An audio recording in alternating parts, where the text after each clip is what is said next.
You are listening to the Enormocast. When you think about it, is there another gear company so dedicated to outfitting climbers from head to toe as Black Diamond? They've got lightweight modern helmets and headlamps for your pointy head, high-performance apparel to wrap that sweet climber bod you've been cultivating, all the way down to their line of advanced climbing shoes for those tender piggies. They've got crash pads for the pad sniffers, the best protection money can buy for the trad dads, ice tools for the masochists. Pitons, haul bags, portal ledges, backpacks, draws, beaners, harnesses, tents, probes, skis, poles, and even the signature Enormocast rhinestone-studded unisex microfleece G-string. Well, no, that doesn't exist yet, despite me stuffing the suggestion box every chance I get. So next time you're shopping for, well, nearly anything a climber could want, honor the generations of weary Black Diamond engineers poring over AutoCAD in their cubicles when they'd much rather be climbing. And go to blackdiamondequipment.com or your favorite local shop to see the fruits of their dedicated labor. And remember, Black Diamond is a proud sponsor of the Enormocast.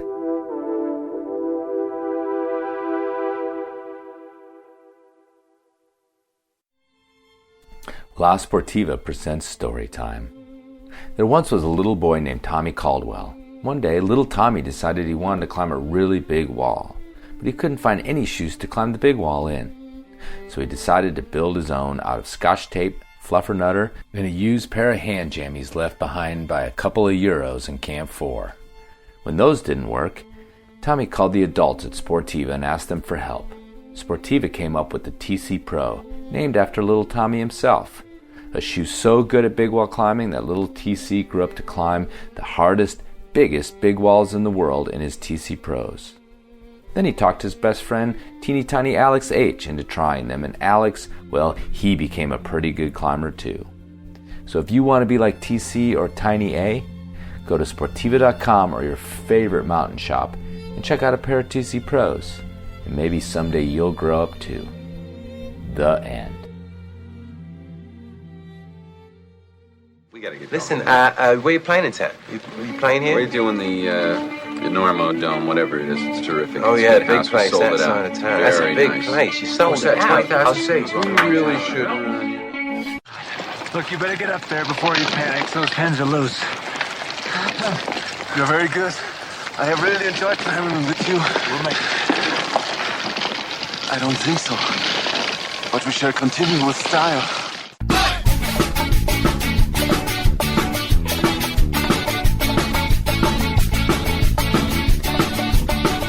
Weather, bad weather. Now or later, anytime for climbing. Today's show is brought to you by Black Diamond Equipment, with support from Maxim Ropes. And the fine folks at La Sportiva. And don't forget our charter sponsor, Bonfire Coffee. Go to bonfirecoffee.com and enter Enormo at checkout for a discount on great coffee and to support the Enormocast. And now back to the show.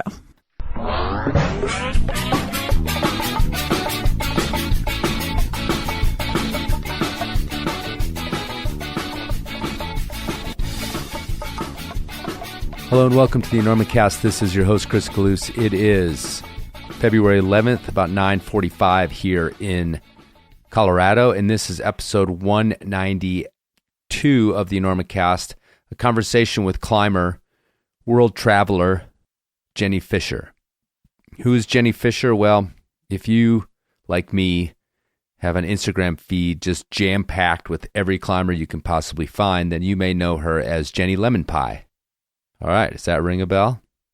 Anyway, Jenny Fischer's on the show today, and I got this one in Boulder this January, and I want to give a shout out to the Access Fund because we actually did this in their offices, which may be news to most of the people who work at the Access Fund. But yeah, late night session in your office talking to Jenny Fischer. And with that in mind, I would like to point out that if you are a climber living here in the United States and are not a member of the Access Fund, you suck. You just suck. And so to stop sucking, you should just figure out a way to come up with a few bucks, get your free t-shirt from the Access Fund, and find out what they're up to and support it, because you certainly climb or will one day climb at an area that they've helped protect. An Access Fund, you guys can have that slogan. Stop sucking. Join the Access Fund. That's a freebie from the Enormocast to you. So not much to tell you about. Still banging it out here in February. Waiting for it to warm up because I don't ice climb. And I'm only lukewarm on skiing these days either. So can't wait to get out there into some warm sunshine and start rock climbing. So let's get to this interview with Jenny Fischer. I met Jenny a few years ago. Her and Chris Schulte gave me a ride to Moab. I believe that's where we were going. But I, got to know her a little bit on that ride. I was sitting in the back with the dog in the dark, talking to the front seat, kind of talking to the back of her head. But then, moved on until I found her on Instagram and been watching what she's up to. She's been climbing around the world, climbing in Czech Republic, climbing a lot of cracks, climbing in China. So I finally hit her up and asked her if she wanted to come on the show. And we got it done in this brief period that she was back in the U.S. before leaving for Europe once again. And yeah, we end up quite a bit on an origin story here because it's interesting that Jenny started later in life. I had no idea how old she was. I thought she was much younger than she is, but she didn't start climbing until she was 32 and got super into it in the last few years. Just basically flipped her life upside down and started to make it revolve around climbing. And she also got into it in a pretty heavy way right away. And she has some interesting techniques for dealing with fear. Doesn't seem to have much of it, frankly, although, it comes and goes. But we'll find out all about that in this rather freewheeling and fun interview. I just had a really good time talking to Jenny, and I think you guys are going to enjoy it and hopefully be inspired, especially if you too are starting, when I say late in life these days, that means, early 20s, frankly. But if you're like me or like a lot of people and you're just like painfully jealous of these children climbers who have tendons of steel and an impossible strength to weight ratio, well, maybe Jenny will inspire and let you know you still got some gas in the tank. All right, let's do it. Check out this interview with Jenny Fischer.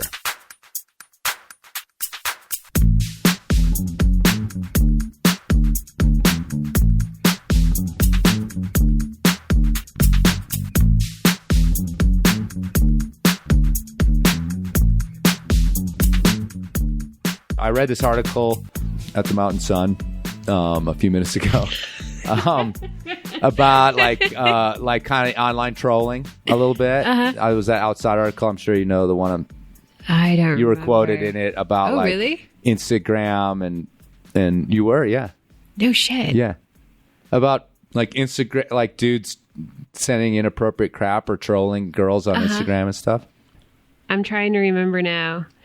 Oh, okay. Yeah, I vaguely remember. I did an interview for this guy while I was in China. Okay. And that's really funny that I just like don't remember that. I didn't realize it was for Outside Magazine, I don't think, when I did the interview.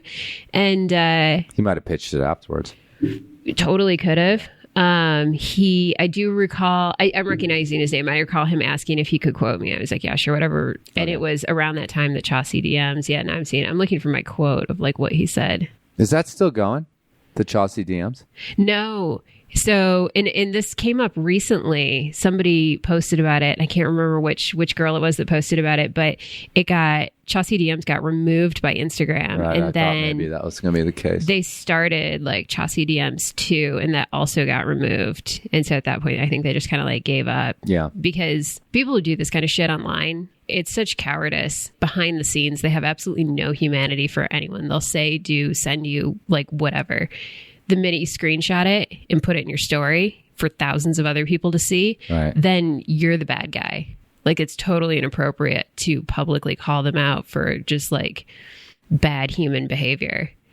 So I think that like with Chaucy DMs, like posting so many of them, people were probably complaining about having their, because like if it happens to me, I'll screenshot it and post it in my story. Like, right, and I don't cover up their name or anything. I just like feed them to the wolves, because if you think that it's totally acceptable to say that kind of shit to me, then you can deal with however many hundreds of people want to DM you and tell you you're a total asshole. Right. Yeah. So it's a real thing. I'm trying to find like what they said. Because You're just making sure you were straight and clean in this whole thing. I've 100% experienced harassment. I think there's something about being on social media that opens you up to that particular type of person that feels like they're entitled to lash out at you. I think it's all the anonymity. Yeah, like... I mean, not that their name isn't on it or you couldn't, like, ferret it out, but, you know, there's this giant space between you and them that they think will never be crossed. Totally. And not even that, like, you can't ferret out who they are. Like, I've been on the end of harassment where it's somebody that is known, that knows me, that created a fake account so that they could harass people behind the scenes. And it's like, really? Like, who are you that this is your life, that, you know, after you've done whatever you do for the day, you know, hole up in your room with your phone and harass people that you know anonymously via some masked Instagram profile. It's like, I don't know. People are sick sometimes. Yeah, I mean, it's a way to open this a little bit, but that idea of this sort of kind of behind the scenes harassment thing. I mean, you know, I get it. I was definitely privy to this. You know, before social media, there was Super Topo, and after Super Topo came Mountain Project and all these sorts of forums. And there used to be all sorts of other little forums that have died on the vine. Super Topo is still pretty ugly. Well, no one can post anything on it anymore. It's shut down. Did you know that? No, I had no idea. Yeah. Like, you can just go back and it's all the ugliness is archived. So you go back and relive it all. It's been frozen in history. Yeah, it is. Seriously. It's a museum of... Yeah, they had some copyright problems. You know, people posting copyrighted images that came back and burned them. And so they shut it down last July. And now it's just the archive of whatever came before that date is all there to be... You know, a lot of it is good information. There's all sorts of trip reports, and there's, you know, the total normal crag discussions and route discussions. And so that's all there too. But of course, all the junk is there as well. So yeah, it's dead on the vine. So it's just a little raisin of itself now. So, but what I was getting at is, like, you know, definitely being a little bit older and, you know, not having sort of been born into this kind of social media scene. This idea of that kind of harassment, I mean, it's always happened in some form or another, but it's still always shocking to me that, I mean, the boldness of it and just the weirdness of it. It would just, I guess I'm naive, but even if I was sort of like, I mean, I just can't imagine that kind of forwardness at all. It like makes me uncomfortable to even think about it. I totally agree with you. And it's shocking to me. And I've experienced it, and I know it's out there, and I know that people behave this way. But I'm a total optimist. I like to believe the good in people. And so when some complete stranger lashes out at me on Instagram with just like some completely unprovoked dickery, I'm like, what? Whoa. Like, what rock did you crawl out from under? Who raised you? Like, that's my reaction to that every single time, is kind of like, you know, what is it that's going on in your life that makes you think that you can behave that way to complete strangers? But it gets, like, as the social media pool itself just gets like bigger and bigger and deeper, it actually gets worse because people feel that they're that much more anonymous. That, you know, it's not like they would never face to face treat you that way, but they're so disconnected from the fact that you're a real person. Which I get on Instagram a lot too. Like, somebody will write me something, and I go to kind of a surprising effort to answer all of my messages because I believe that, like, I kind of invited all of these humans on this journey with me, and if they're willing to take the time to write me a message or ask me a question, it's like I feel a human responsibility to give that time back to them and respond to their questions. People will write me and I write them back and they're really surprised. They're like, oh, I can't believe that you're writing me back. Like, well, you wrote to a person. Like, this isn't just some like climbing billboard facade that's backed by, you know, 6 companies. Like, I'm just a real person that's on here just being a real human being. So yeah, when you write me, you're getting a hold of a human just like you. But there's this disconnect where people don't, like, they look at the numbers and they're like, oh, that's not really a person anymore. That's an entity. It's a mirage of something. I mean, I get that because I think that, I think a lot of people, and rightly so, think of the Enormocast that way. And, you know, I always joke, and it's not a joke. It's more of an apology of, like, I don't I can't get to all my emails, folks. I can't get to all the messages, and I do apologize. But I think I'm still at this small scale where I'm totally approachable. And I don't know what, your Instagram followers look like or anything else, but, I've mentioned this a lot.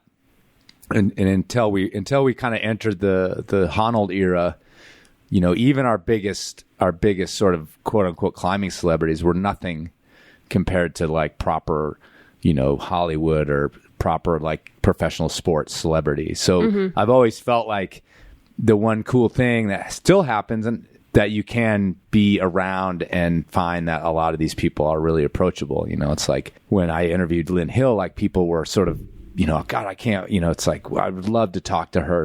And I'd just be like, well, if you ever see her at the cliff, just go talk to her because she's really sweet. And I don't think she gets mobbed. And like, I don't think she's going to have a problem with it at all. Like, there's Lynn Hill. There she is. It's like, she's actually one of the first people that I met when I moved to Boulder. Right. I was climbing at Movement and, there was a few other women like climbing around me, and I hear this voice, this woman standing next to me, and I'd like just been lowered off something, and she was like, "What did you think of that pink one?" And I looked, and I was like, "Holy shit, that's Lynn Hill!" You looked, and you looked down, and then there she was. I'm much shorter than people think I am, but yeah, I was like, whoa, I thought it was an awkward crux. She was like, "Yeah, I felt the same way about it." I was like, "Okay."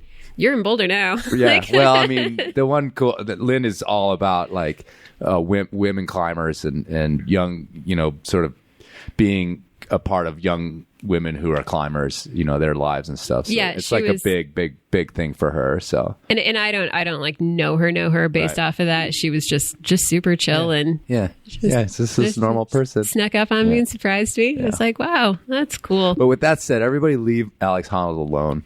Like to be honest with you, he doesn't need it anymore. He's had enough.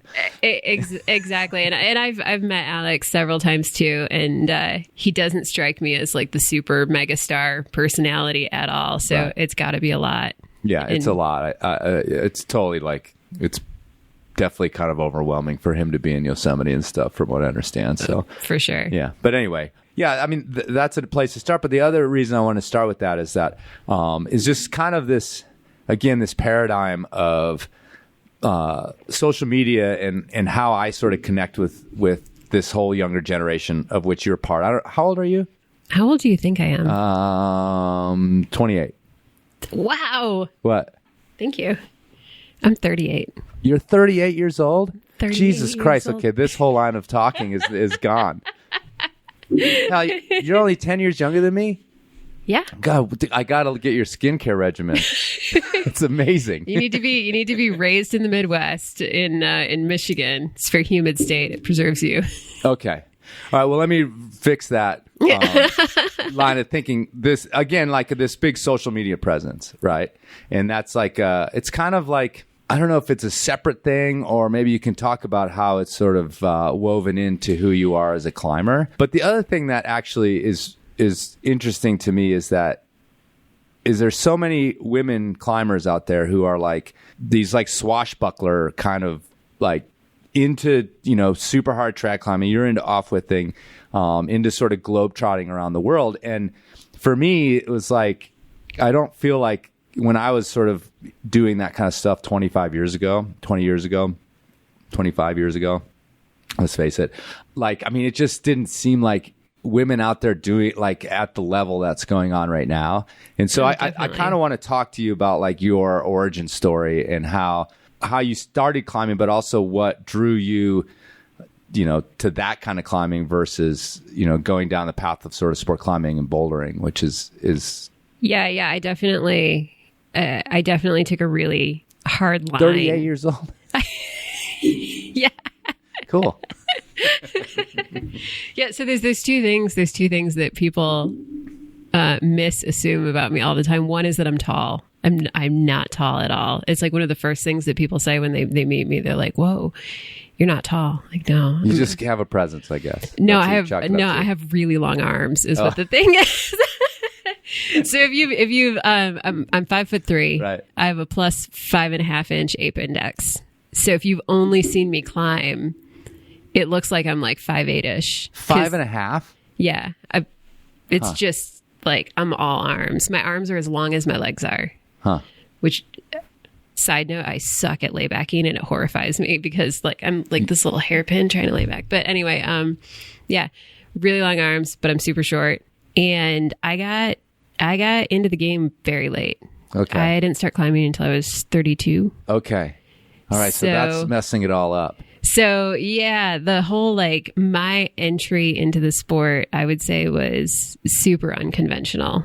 And I think a big part of that had to do with my age. Like you get a little bit older, you get into your 30s, you've checked some of those like life boxes. When I was in my 20s, I got married. We had a house and careers, and I lived in my hometown. And you grew up in Michigan.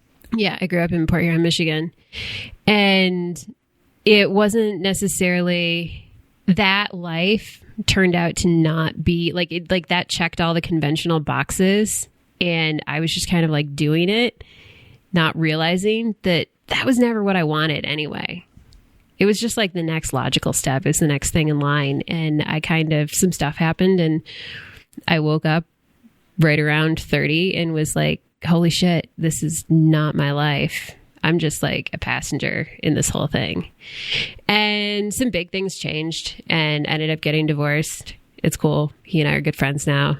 But got divorced and changed my career and moved out west. And I'd wanted to be a climber since I was a little kid. Like when I was a little tiny kid, my parents took me out to the Grand Canyon when I was like 12 years old. And I'd never, like growing up in Michigan, I'd never seen landscape like that. I'd never seen cliffs and walls and like mountains and stuff. So it just blew my mind.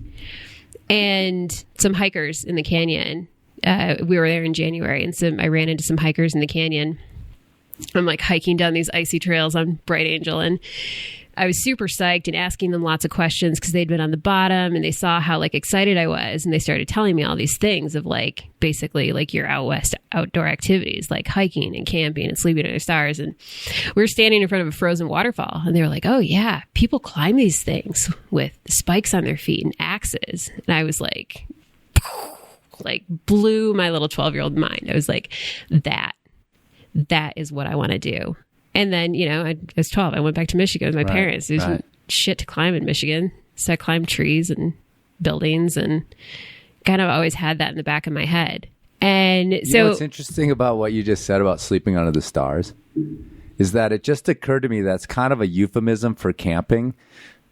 But in the Midwest, it's not literally true because of the damn mosquitoes.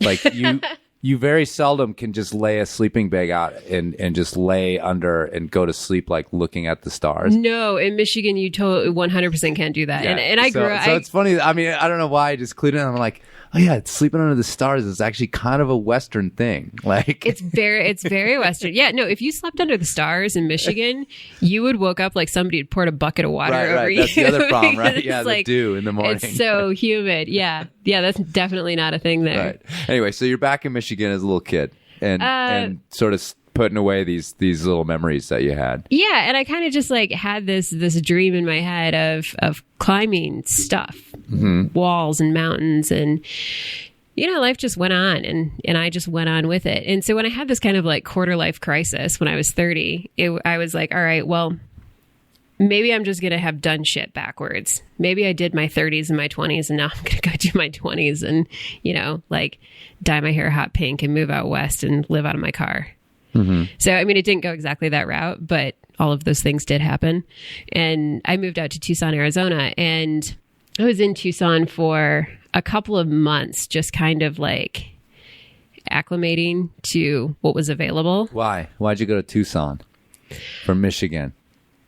So yeah, unless it's like super technical, like how did it end up in Tucson? No, it's not super technical. My dad and my brother lived in Tucson, okay. And so I'd been out to visit several times. Cool. And if you've never been to Tucson, it's an awesome place. It's the city has 4 mountain ranges. There's a mountain range on each side, and so to me that was like having lived in flatland Michigan my whole life, that was like a mecca of mountains. I'd never been anywhere else. Well, really. I wanted to know because, like, if you're in Michigan, if you don't have some connection to it, you don't know anything about what the hell Tucson is. I know. And even Colorado, sure, like you have some yeah. ideas or whatever, but because I grew up in the Midwest too, and Colorado is like the symbolic, like I'm going to go to the mountains, but I know Tucson's rad. And also I'd had this experience at the Grand Canyon when I was a little kid, right. so Arizona in my mind, Arizona cool. Arizona had like the Nice. wilderness that I was looking for. Mm-hmm. So you're a month into Tucson. So yeah, just acclimating to the area and what kind of things were available to do and working a ton. I had a really insane job when I moved out there, and I moved there in August. I didn't start climbing until the following spring, really. And I had a couple of friends that were going bouldering up in Pre-Straw. And they're like, oh, we're going on a bouldering trip. And like, I'd climbed in the gym a little bit. And I think I'd been out sport climbing on the mountain like once. And I was like, yeah, sure. That's rad. I'll go. So I went. And for a brand new climber, Pre-Straw is like pretty brutal. But we did all of those things that like 12-year-old me had heard about. We like slept under the stars and, just like went climbing on all these random rocks. And it was kind of like this, to me, this really creative world coming from like this kind of really structured Midwestern life to like, oh yeah, you just like go do whatever you want. You want to sleep over there, go sleep over there. You want to go climb that thing over there. And so went on this really great bouldering trip and came away from that with two things. One, bouldering is really fucking hard. And two, that like, that's what I want to do with my time. The 60, 70 hours a week that I'm working right now, not worth it. Right. So you'd gone from like this one situation that wasn't working to another situation that was potentially going to not be working. Well, it brought me closer to the thing that I wanted. Right. But it was still that like really super structured professional life, and that just doesn't leave you a lot of time to fully explore. After the little bouldering trip I went on, I was like, okay, you know what? The weekend warrior thing isn't going to cut it. And that part of that's just my personality. Like, I just don't do things part way. If I'm doing something, I am doing 110% of it until I'm so sick of it, I can't look at it anymore. And climbing was just like somebody flipped a switch. It was like, yes, this is what I'm going to do. And so I went hard my first year, like real hard. So I was 32 at the time, like just turning 33 that spring.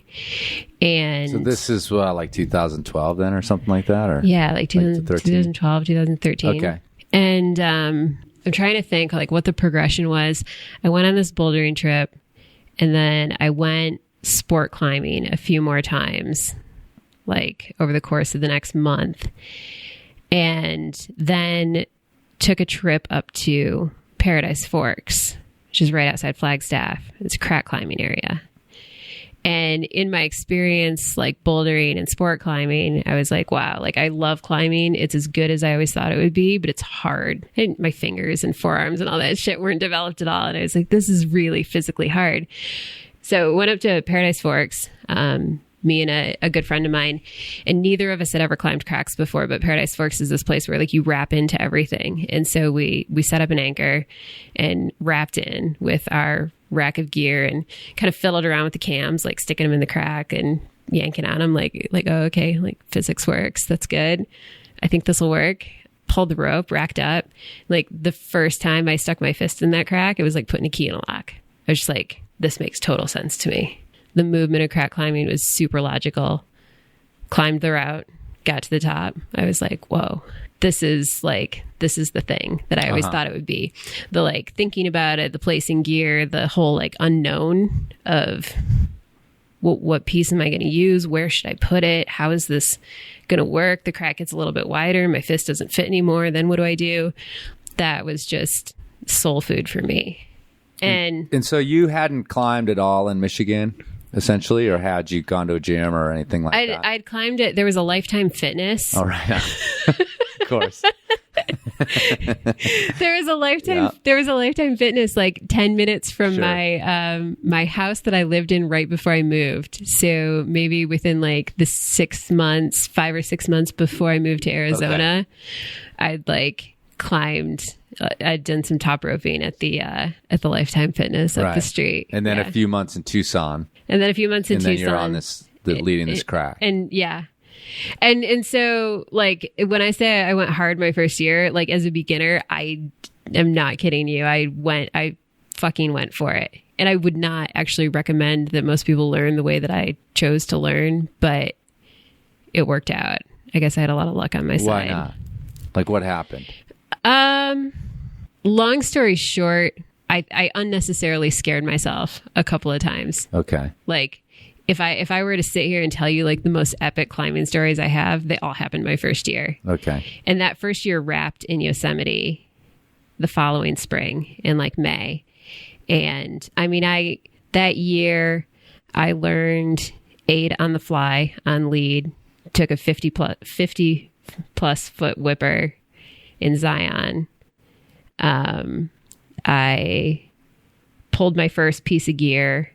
I took several like 20 to 30 foot range falls. And then in Yosemite. Yeah, I would have left the cliffs you were climbing at. I'd have been like, this chick is going to die. Let's get out of here before we're on her rescue. This might have actually happened. No, I mean, like, I admire her chutzpah, but let's get out of here. As you're like, eye to eye with your belayer, like, okay, let's get out of here. Yeah, that one happened in Zion. The 50 footer. I fell on Touchstone. I fell on like the splitter finger crack third pitch of Touchstone. Oh, at least you were up off the ground. Yeah. Where you can fall 50 feet without any problems. So I'm kind of like, and that was my first aid climb. So I'm like learning aid, which is to me was like, okay, I understand gears. It's like no big deal. I clip it and move on. And I'm kind of like cam jugging my way up this crack and occasionally leaving pro. And I was trying to be quick about it. So I was clipping in to my pro after moving off the piece. And you get to the top of the crack. And it kind of peters into these like little pin scars. And I didn't have the cam that I needed. I needed the smallest offset. I had the next size up. So I just jammed it in there and like yanked the fuck out of it. Was like, okay, that seems good. Stepped onto it and leaned down and cleaned my ladder off the piece that I was going to use for pro. Well, when I pulled my ladder off, the offset that I was on kind of gritted and like moved. I was like, whoa, it's not good. Nothing's moving. Okay, I'm going to clip this and ping, just airborne. Right. Fortunately, it's vertical. There's no ledges. But yeah, the first thought in my head was, you're not going to hit the ground. So I was like, even if I fall a full rope length, I can't hit the ground from here. And went all the way down and everything stopped moving. And I'm like, eyes with my belayer. And he's like, what the hell happened? He's like, the piece pulled. Do you have the purple gray offset? He's like, I don't know. And starts looking around. He's got it. It was like, I need it.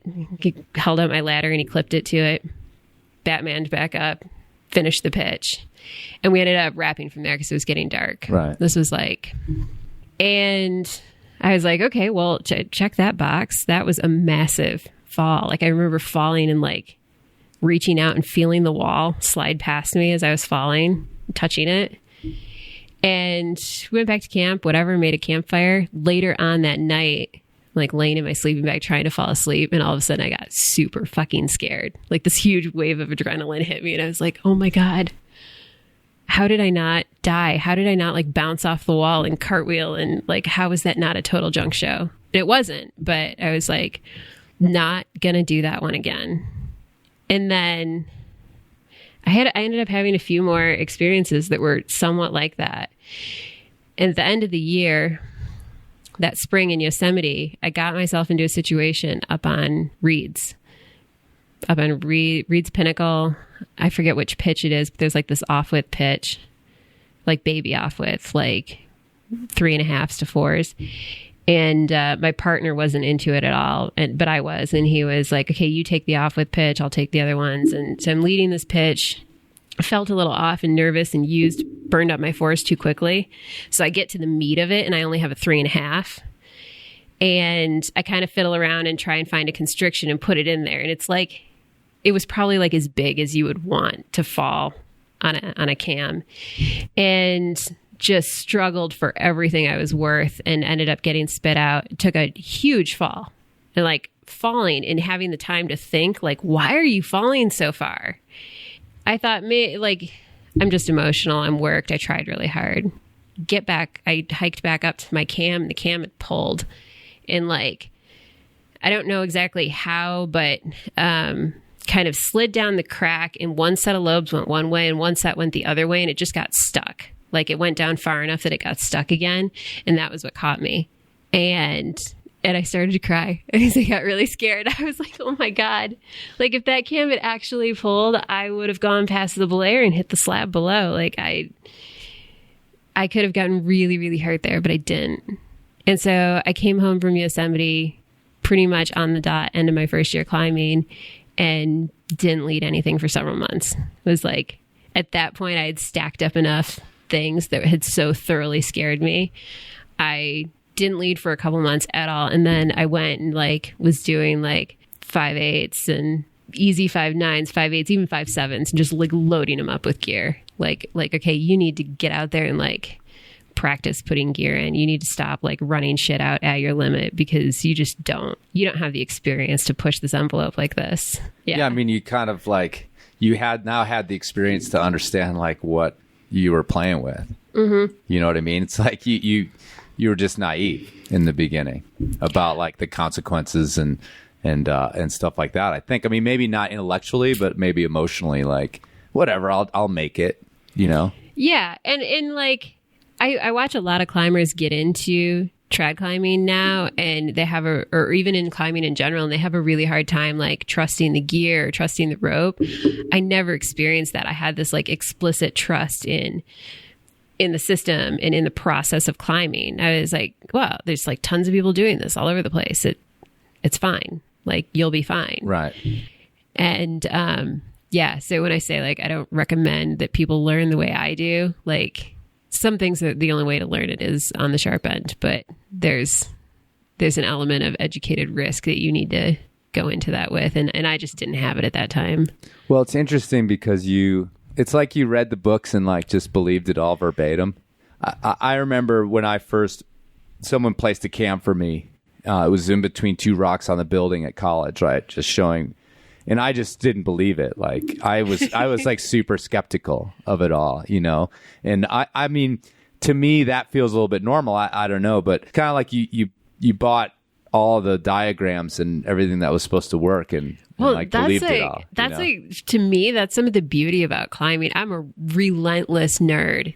And it's science. I mean, it's physics. Right. It's physics. Right. Like it's a mechanical device. Yeah, I read the books. Like literally, bought a number 2 online, got a BD number 2, got it, and it comes with like the fat little book. Yeah. I read the fucking book. Right. I read the thing that came with the camera. I was like, oh, okay. So that's how it works.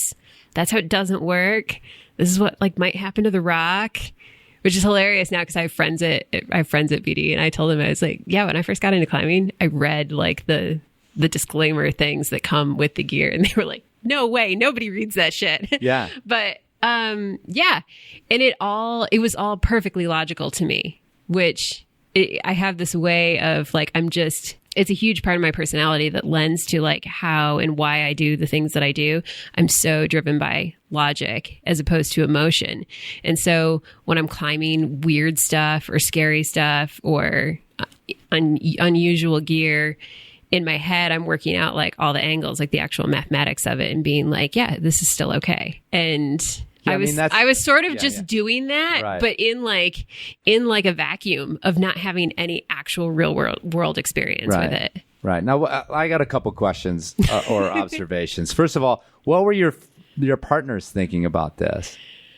I mean, you know, like you talked about landing next to your partner off of Touchstone and him or her? Was it a guy or a girl? It was a guy. Yeah, like being super freaked out, and you're just like, yeah, do you have one of those cams? He's like, I don't know if I do.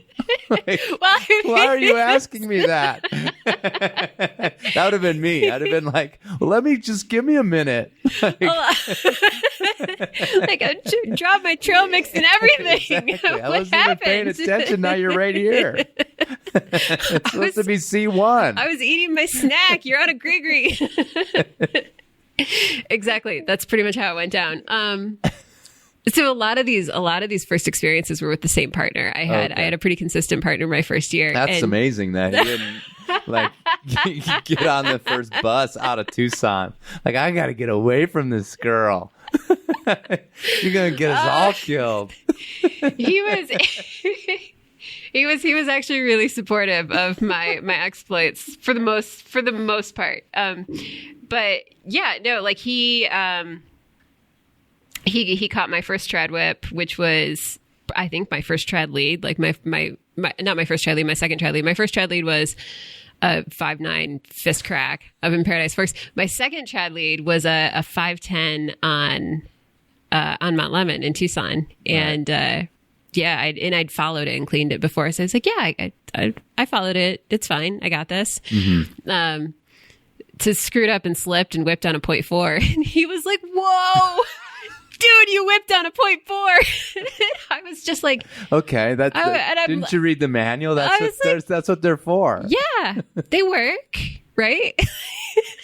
And that's slippery there. Cams come out there. Supposedly, yeah. I mean,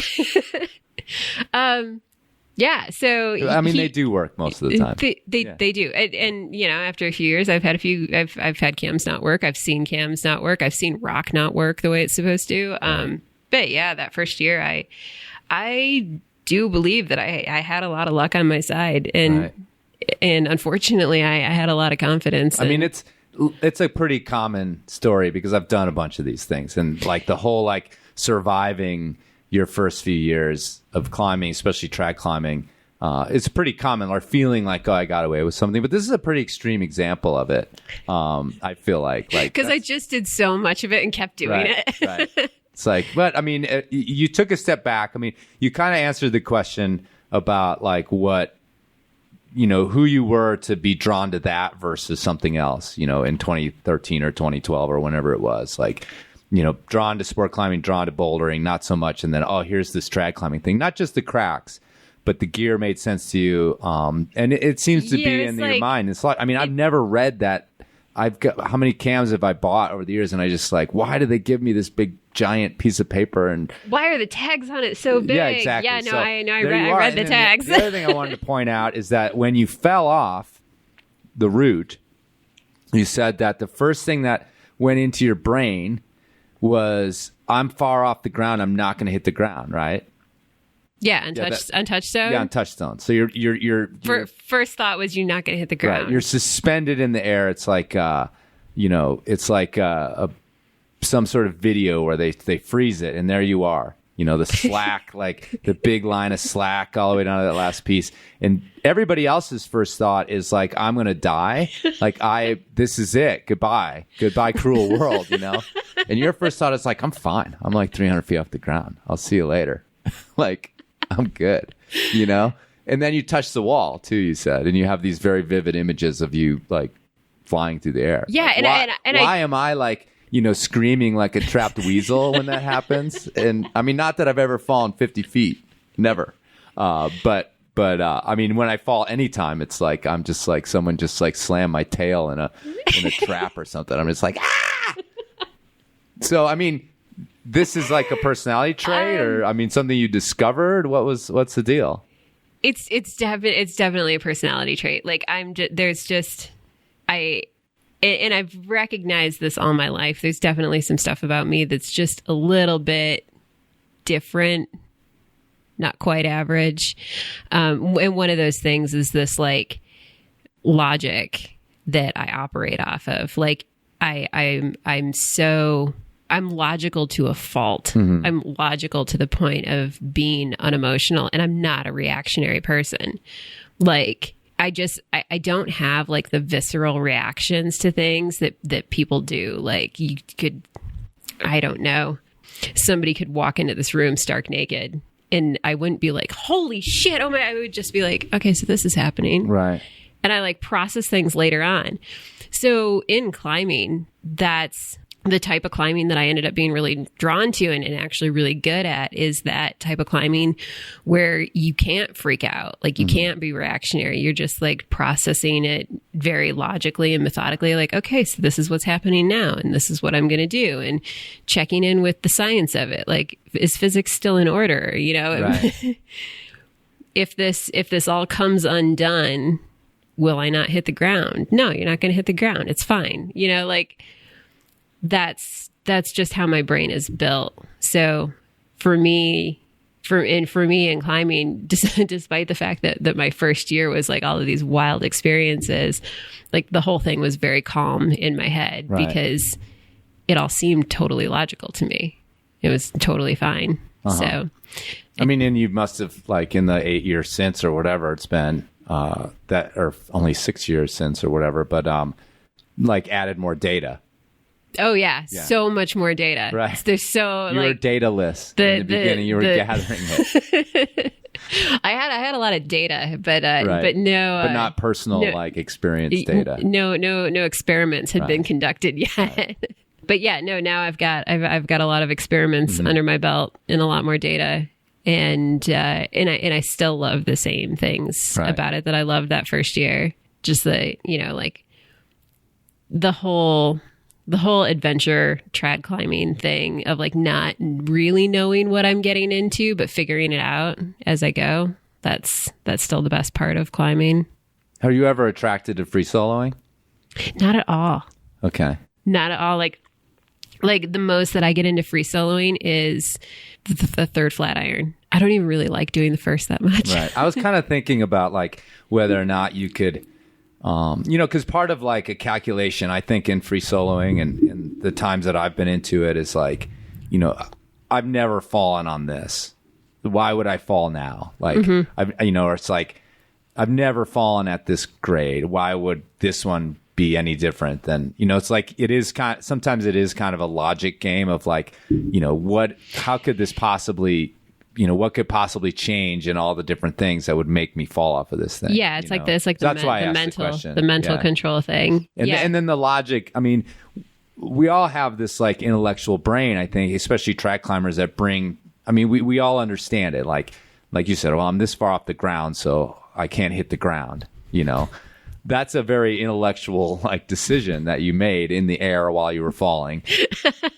You know, but most of us and I'm sure you at times as well, like the emotional part overwhelms the logical part pretty quickly for some of us, and for other people it doesn't. But I mean, the intellectual versus the emotional plays a lot, I think, in free soloing as well.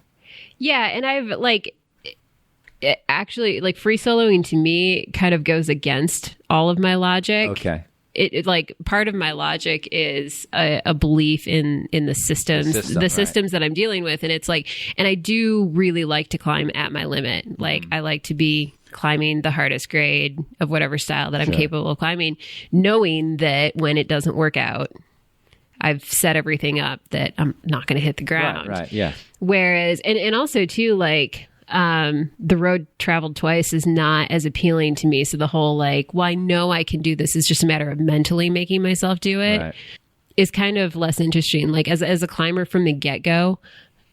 And I always kind of like, I'm a little embarrassed to say this, but it's completely true, is that I've always been mentally stronger than I am physically strong.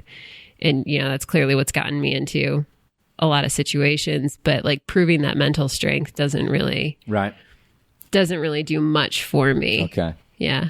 So you've been climbing recently in the Czech Republic. That's kind of like you were sort of based over there and are going back, right, in like a week or two? Yeah, actually, next Wednesday I fly back out. So I spent 2.5 months there this fall. Right, and so you were climbing in the zone with the knots and the runouts and all that sort of thing. Oh yeah. Yeah. So can you describe that place and sort of your interface with it? I mean, it sounds like maybe you were sort of kind of primed to do that kind of climbing in a way. I mean, you know, it's like run out, but but it's not free soloing, but I think sometimes it probably feels like it is. Oh, 100%. And like the scariest climbing I've ever done, Czech Republic, hands down. Right. No question about it. I actually didn't know I was going there when I first went there. This past May, I was in Germany for work, and I had a few extra days and was like, oh, I want to try and climb because I've never been to Europe before. So I put some feelers out on Instagram and was just like, hey, does anyone want to climb with an American that just has a couple of days to tour around Germany? And I got a bunch of messages, and I got a message from a guy that said, hey, if you have the time for it, you should come check out the sandstone up by the Czech-German border. It's all sandstone towers, and I think you'd really dig it. And so I looked up the area, and it turns out that it's Elbchenstein, which is it's an area that was like featured in Real Rock a number of years ago, and I'd seen the movies, and it was kind of like a bucket list sort of a thing where they climb on the knots, and I was like, oh, that would be rad. That would be an awesome experience. So took him up on it, but I thought we were still climbing in Germany. And so I like go, and it's a long story, but I go and end up meeting this random guy at a German gas station in the middle of the night. And, you know, we exchange our pleasantries, and like, he's a climber. So it's all cool, of course. And sure. Yeah. Yeah. Uh-huh. Like I said, it's a longer story than that, but, and then you unclip the aiders before you clip the rope, and pretty soon, next thing you knew, you're in a trunk. It's cool. Yeah, I just did like a whole lot of back cleaning, but like the next piece was really solid. Right. So I meet up with this guy, and he's like, I'll just like, rather than try and give you directions, just follow me. And so I'm like following him. We're driving like in the middle of the night, and all of a sudden I pass this sign that says like Česká republika. I was like, whoa, am I in the Czech Republic? So we get to his house. We're like staying at his house, and there was no like border crossing or anything. No. Oh, all right. No, there's like it's not very official, really. Right. And so we get to his house, and it was late. Go to sleep, and he was a very nice guy. He was a very thoughtful host, and I wake up in the morning, and I was like, so am I in the Czech Republic? And he was like, yeah, did you not know where you were going? I was like, I mean, I had a vague idea of the region, but right. I didn't know exactly where I was going. So, Czech climbing is beautiful. Like Czech had never really been on my radar other than the whole like not climbing thing. And, there's a river that runs, right through that border there. And it's a huge river valley with massive sandstone walls on either side. And so you've got like a shady side of the river and a sunny side of the river. And some of the walls are like 80 meters tall of techie vertical sandstone. And the history there is super deep and fascinating. And yeah. So we're driving out to climb that first morning, and he's like pointing various walls out to me, and I'm just like, holy shit, there is so much rock here.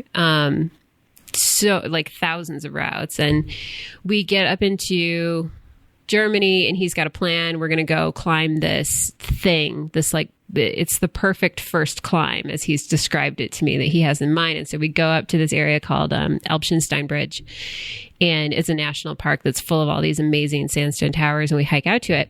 And he's like, this pitch is like 10C, and based on what I know from following your Instagram, that's like well within your, it's like well within your capabilities. We walk up to it and look up at it, and it's this massive, like gently overhanging wall. Probably, I don't know, like the whole thing is maybe 80 meters, and it's covered in pockets like I've never seen before. And I was like, whoa, dude, like I'm not really a face climber. Like, right. Like, I mean, I can face climb, but it's not like my forte.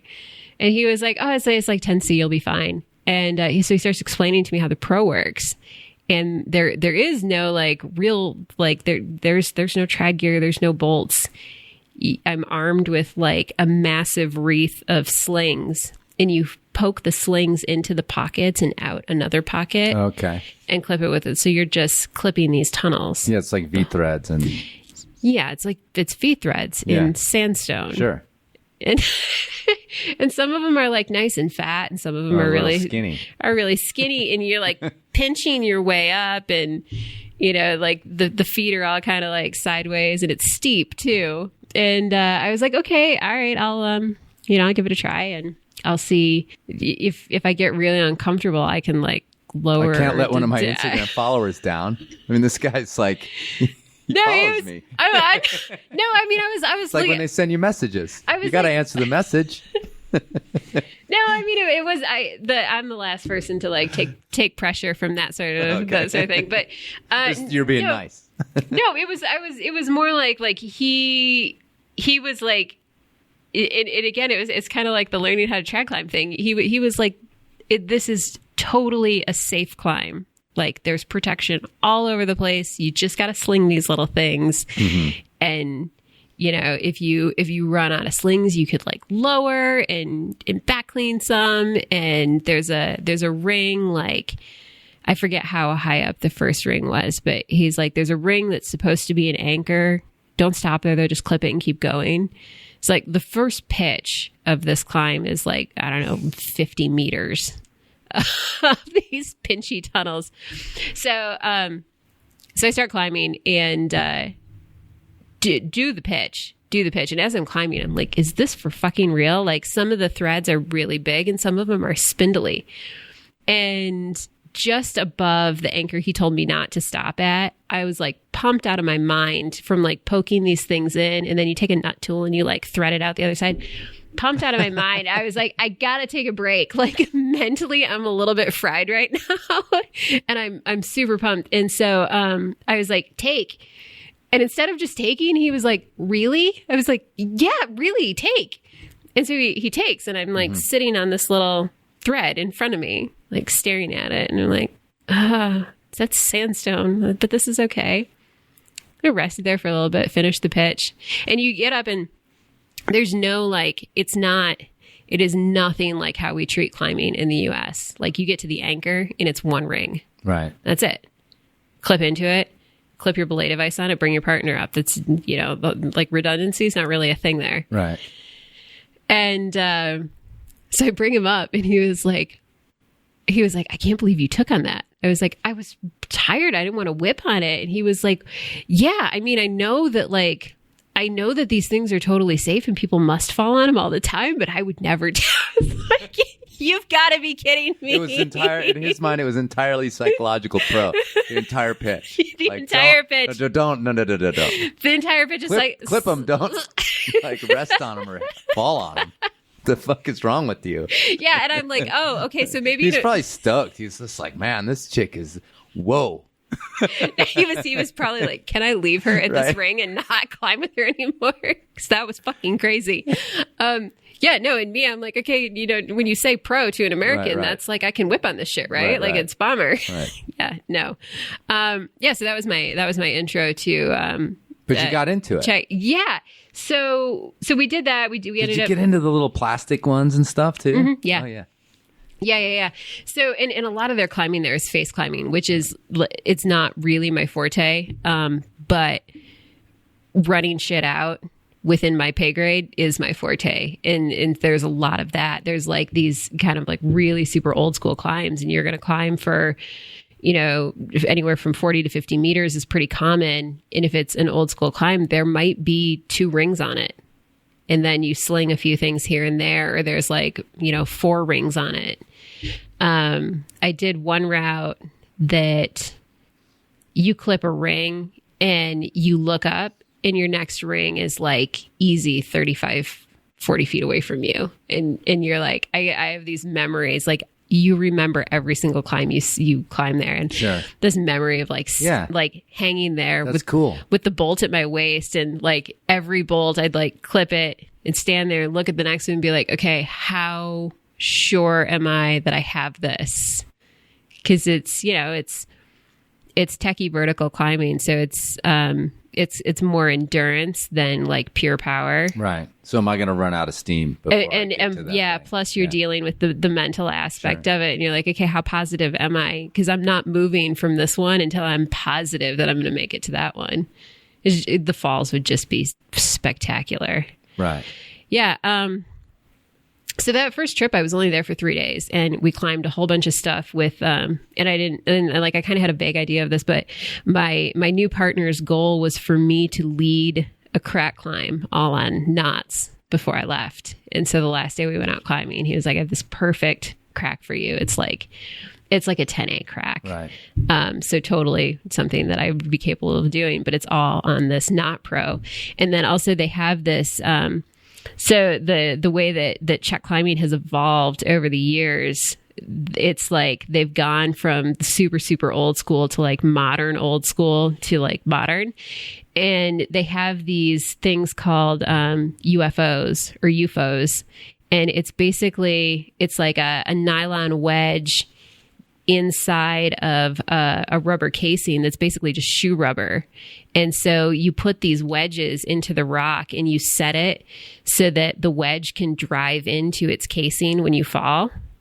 And it like kind of chalks itself in there. Mm-hmm. Yeah, I've seen them. Yeah. So it's a rated piece actually. Like, and they're rated more than a lot of cams. It's like 15 KN. And so, if I ended up climbing the route on those, and those things are a bitch to place one-handed. You've got like, you're in a jam in the crack and you're trying to like push the inside of it out so you can collapse it and put it in there and then get it set. It's an experience. Like I've whipped on a lot of cams, from the get-go. Didn't have a problem doing it. I have not whipped on a knot. Right. And I haven't whipped on a UFO yet. And I've kind of I've been intending to like go set it up and take a whip on one and test it. But like the right circumstances just haven't presented themselves yet. But in the meantime, like I spent 2 months this fall climbing over there, and I place a knot, kind of like aid climbing too. Like you don't place a knot and go. You like place a knot and you yank the crap out of it to make sure it's not going to deform and pull through. And I'd like place a knot that I thought was really good and like yanking on it, and it just like shoots right out the bottom. And then it's like, oh my God, what am I going to do? Am I going to die? Or you're leading a pitch and you've placed like a whole bunch of knots, and one of them like falls out or something. And then you're like, what about all the ones below it? Am I soloing right now? What is my life? How did I get here? Like I've had like the most emotional moments I've ever had have been on Czech climbs, because it doesn't feel like a sure thing to me. It doesn't feel like placing a cam and going for it. It's like placing a knot and then wondering, am I right with the world right now? Or, is everything against me? But you like it. But I do like it. Right. I choose my climbs differently over there. And I started to get a little bit frustrated towards the end of the couple of months that I was there, because I really like being kind of at my limit, and I don't feel like I can climb that way in Czech. Yeah, like you were saying about free soloing. Like you can't get there. Yeah, right. Like we went to this one location called Krakow, and it's beautiful. Like just stunning, huge gray sandstone towers, full of cracks and full of wide cracks. But I only get on stuff that I'm pretty damn sure of in Czech. And I ended up getting on this climb that had been recommended by somebody that knew me. And most of the climb was pretty straightforward cracks, but halfway through you hit a ledge and then some slab before you get to the next crack. And there's no pro there. You have to commit to like getting onto this really like gritty exfoliating slab before you can get any pro in. And it put me in a position where like there was nothing else I could do. There's no other way off the climb except for to commit to this super insecure looking move on really fragile rock. And it, like if I had blown that, I would have decked for sure from, I don't know, it was like maybe 35 feet off the ground, 40 feet off the ground, high enough where it would have mattered. And that was another one of those instances where I did it, pulled it off, got the pro, got to the top, brought my partner up, we wrapped to the ground, and I was like, I'm done. I'm done. I can't climb anything else today. I'm like completely spent for my fortitude for doing this and like taking this risk. And after that part of the trip, I was kind of craving, like, I would really love to just place a cam and whip on it. Right. And like have faith in the system, because it's hard for me to have the same faith in the system there. Right.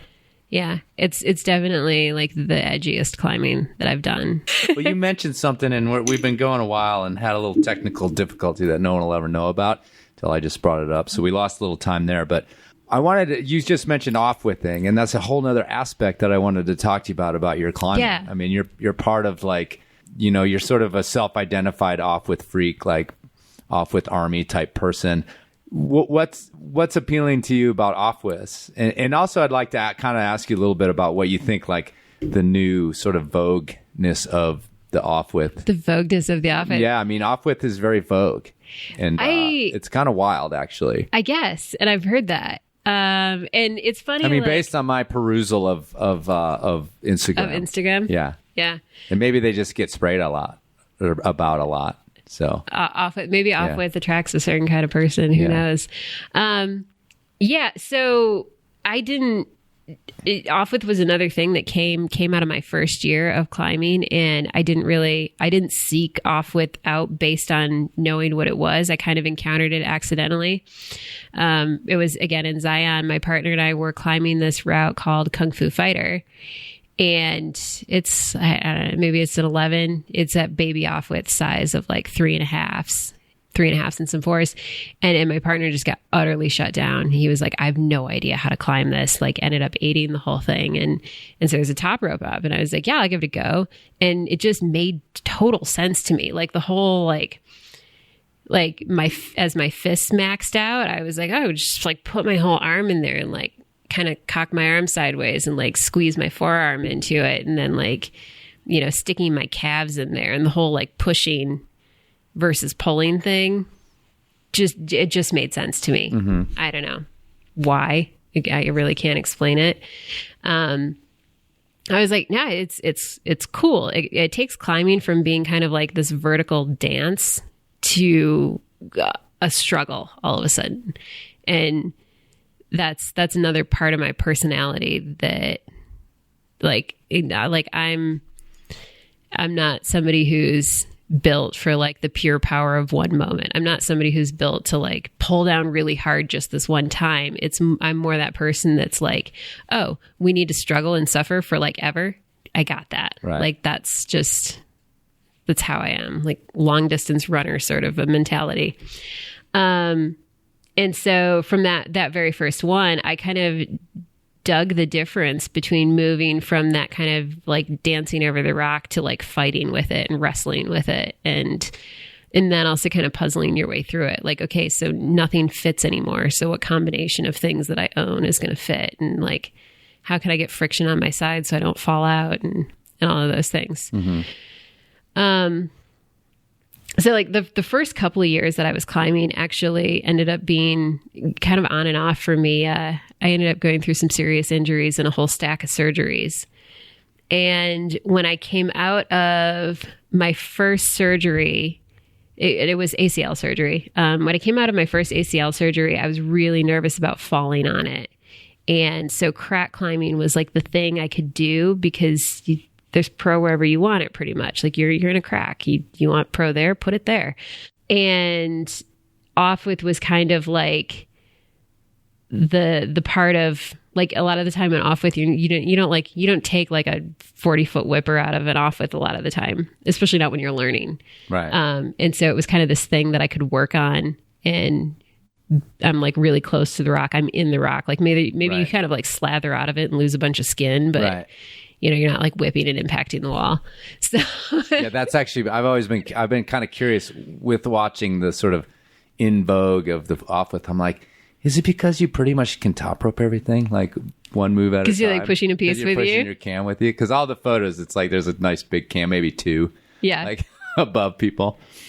Yeah. And I mean, but that makes sense. Like you don't have to just go up there and take giant whippers to do the moves. Yeah. That being said, I have taken some giant whippers on off-with since I've really gotten into it. Did you ever meet or find someone that met my challenge. Do you remember my challenge in the van? The big bro? Yeah, the big bro challenge. No, okay, so wait, let me back up. Yes. Okay, hold on. Yes, I do know people who have whipped on bros now. Oh, really? For real? For real. Like above them? For real, above them. Okay. And I also found out what happens when you for real whip on a bro. What? They come out. Is it that they come out? No, I do know one guy that whipped on it, and it was like a textbook bro placement, like perfectly sided splitter crack textbook. And he whipped on it, and the impact force of it dragged it down the wall. But it stayed. Okay. But he said that it dragged down the wall like a good 10, 12 inches. Okay. Like tracks in the, it was like, oh God. Well, what had happened is I was getting a ride actually. And I just, in my cantankerous way, I was like, no one ever whips on big bros. Like, show me the footage. I'm like, I want to see someone above the bro, like feet above it, like proper whip style. Yeah. And then just cowabunga come out of the crack and like take a big old winger onto a big bro, because I just had never heard of it. And mostly just seemed like in this day and age of giant cams, they're kind of like almost have become sort of incidental to their use has. I mean, maybe the biggest one is bigger than the biggest cams, or maybe you can't afford a big cam, but totally. And I actually, I feel this question a lot. Right. And since you have found people, because I remember when I first asked you, not long after that, you said you hadn't been able, or I think you posted on. So no, I did. Yeah. I posted it on Instagram, and it was crickets. Right. Like nobody was willing to say that they'd whipped on a big bro. It kind of was like, it was akin to my aid rant, like that, like there was all this mythology within aid climbing that I found like that I had sort of debunked over the years. And I felt like it was kind of like that. Like everybody like talks about big bros as this, and this was some of that mythology that you can't take a 50-footer on C1. No, that's a well documented possibility with back cleaning, and happens all the time, and actually happens in tragic ways too. But back cleaning, but yeah. So I was kind of like, yeah, that's bullshit. So, but it's not. Yeah. No. So I do. It turns out I do know a couple of people, two for sure, that I remember specifically talking to about their stories whipping on big bros, and both of them said, I do not recommend. I do, like, it was one of those incidents where like the world stopped working, right? And they ended up falling on a big bro, and it's like they never ever ever want to fall on a big bro again. Yeah. Which confirms my inclination, right, which was I don't ever want to fall on a big bro. Thank God for big cams. I do see the purpose of them though. Like, and I've had to explain this to a lot of people. They're like, well, if you don't trust it, why do you carry it? And it's like, well, I do trust it. I trust the science behind why it works. Mm-hmm. I don't want to fall on it. Right. Like placing knots in check sandstone. Like, it does work. Do I want to test the system? Not really. Right. And with climbing the kind of like when you get into the big cam territory of, you're going to climb 40 plus feet of 9 inches and up, you can't carry multiple cams. Right. You've got one cam on you. You can leave something anyway. Yeah. Like I'm not going to take 4 number 9s with me to appropriately protect the crack. But and that's also, why a lot of UC climbers, off-width climbers, walking a cam with them, because it's unrealistic for them to climb with a whole bunch of those things. Right. So you walk one with you, and you put a big bro behind you for protection, right, in the event that, I don't know, the world melts. Sure. No, I mean, it's partially psychological too, but because it is terrifying. I mean, like doing the classic one is the monsters on El Cap. Like most people bring 1 or 2 big cams for that whole thing. And so it's like when you're on it and you have this little top rope because you're just scooching it right above you, but then to look down and see your rope clipped to nothing for 40 or 50 feet, just like dangling in the crack, is pretty terrifying. So, well, yeah. And it's like anyone who's done a good amount of trad climbing has bumped a cam and had all hell break loose. Like you go to bump the cam yeah, you're like, oh God, no, no, that's my only piece, and now it's total shit. And I'm like are stuck to you. Yeah, that's a good one too, where your lobe pops open and then you can't move it anymore. Yeah, for sure. Yeah, so I mean, even though you're on a top rope, like in a lot of instances that can be fairly nerve-wracking. Not that the prospect of whipping on the big bro that's like 20 feet below you is any better. Yeah, exactly. So let me ask you a couple questions that go back to the beginning here. So, 6 years ago, about 7 years ago, you found climbing, and only a little short time before that, you just blew up your whole life. Pretty much, changed it completely on its head. What's your assessment now? I mean, as 6 years in, about ready to go back to the Czech Republic, like, it's been a wild ride. Yeah, it's been totally worth it. After I fully discovered climbing that first year, I basically just went ahead and structured my life around it. Kind of lived on the road for a year, car camping and climbing all over the West, and then decided to move to Boulder because, it seemed like the logical thing to do. Actually, the reason I moved to Boulder is because I missed having winter down in Tucson. There's no real winter there, but I spent a good couple of years really kind of in love with the American desert here and like running out there every chance that I got.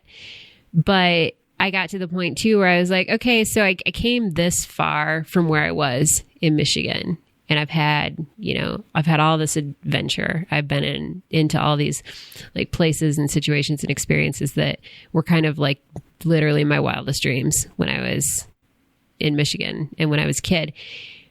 But there's more. Like, this is still just like a really small part of the world that I've seen. And so the past 2 years have been really like thinking hard about, well, where else do I want to go? What else do I want to experience? And that led me to China and to the Czech Republic. And so this is another kind of like blow up my life moment where literally just quit my job, like worked my last day of work today, and sold most of the things that I owned, gave up my lease here in Boulder in September, and I'm leaving on Wednesday to go back to Czech, but I'm really only there for a couple of weeks, and then flying to Jordan for a month, and then to China for 2 months. You going to Wadi Rum? Yeah. Oh, cool. Yeah, I'm psyched. Looks beautiful.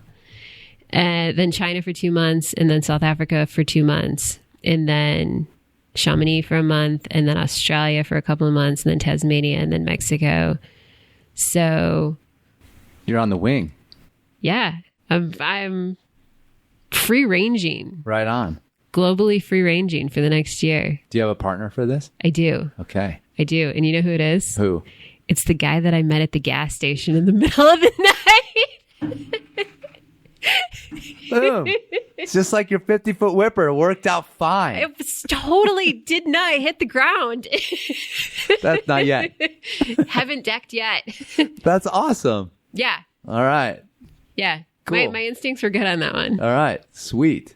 Yeah. All right. Well, thanks for sitting down. I mean, I caught you. I kind of was like, not unlike this gentleman. I was stalking you online, and all of a sudden you had told me like, oh, I'm going to be here through January. You said something about being here through OR and stuff. I was like, okay, we'll get this done. And then all of a sudden you're like, I'm out of here. Crazy week. I'm going. And I was like, okay. And then I got in touch, and here we are. So I'm glad we got it done. I'm kind of surprised that you made it happen, because I don't know. Why not? I don't know.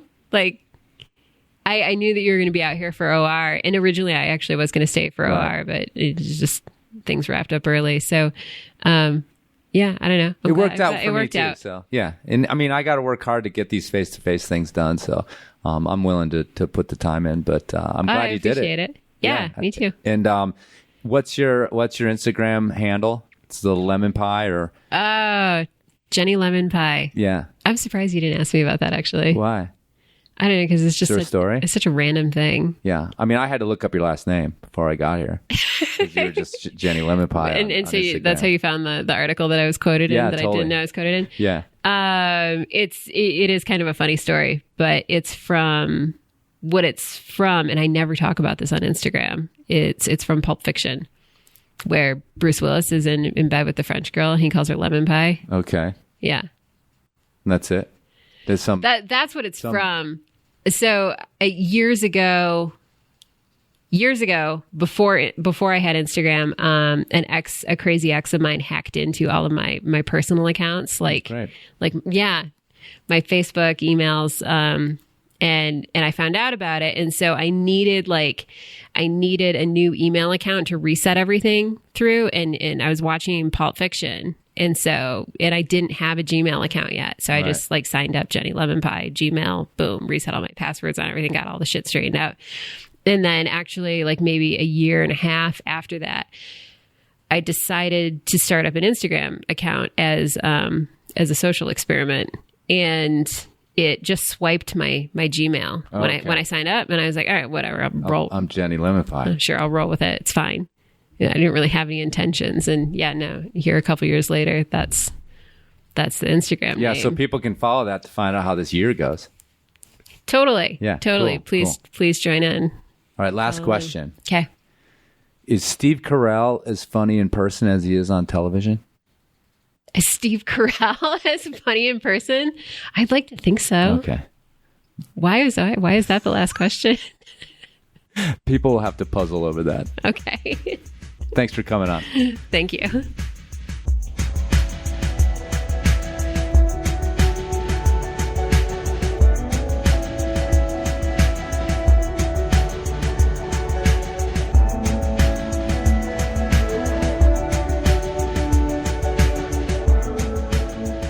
All right, folks, thanks for listening, and thanks to Jenny for sitting down. That was fun, right? Jenny taking giant whippers like a maniac. Well, just got word from her that her plans have changed. She went over to Czech Republic to meet up with this gentleman that luckily somehow lured Jenny Lemon Pie back to his house. Well done, sir. Well done. Anyhow, they can't get to China, so they're putting that leg of their world travels on hold and coming back to the States, climbing the desert. So maybe you'll run into them in the desert in Utah this spring, banging it out on those cracks like she loves. Okay, folks, remember that you can support the Enormocast. Still, after all these years, the Enormocast is asking for your support. It's an ongoing thing, kids. It's an ongoing thing. Go to enormocast.com, click on the Help Out tab, and if you're over there and after you've joined the Access Fund, you still have a little money burning a hole in your pocket, you can, of course, donate to the cause here at the Enormocast. I've always said, if I got $1 a show, I'd be a millionaire. I'd be a multimillionaire. Hell, if I got 25 cents a show, I'd still be a millionaire. How cool would that be? Anyway, head over to enormocast.com, do what you can to help out. There's other things besides giving me money. It's all right there on the Help Out page. Cool. Hope it's warm and sunny where you are, unless you're ice climbing, in which case I hope it's shady and horribly cold. And whether you're warm, cold, or somewhere in between, please don't forget to check your knots.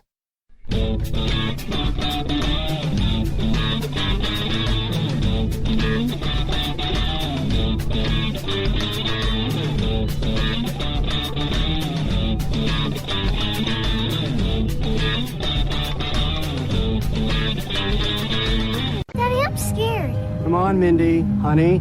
Be a big girl now. There's nothing to be afraid of. Is it gonna hurt bad? Oh, child. Only for a second, sugar. A handgun bullet travels at more than 700 miles an hour. So at close range like this, the force is gonna take you off your feet for sure, but it's really no more painful than a punch in the chest. How are you getting punched in the chest? You're gonna be fine, baby doll.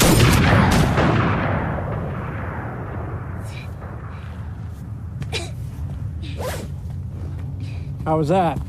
Not so bad. Kind of fun, huh?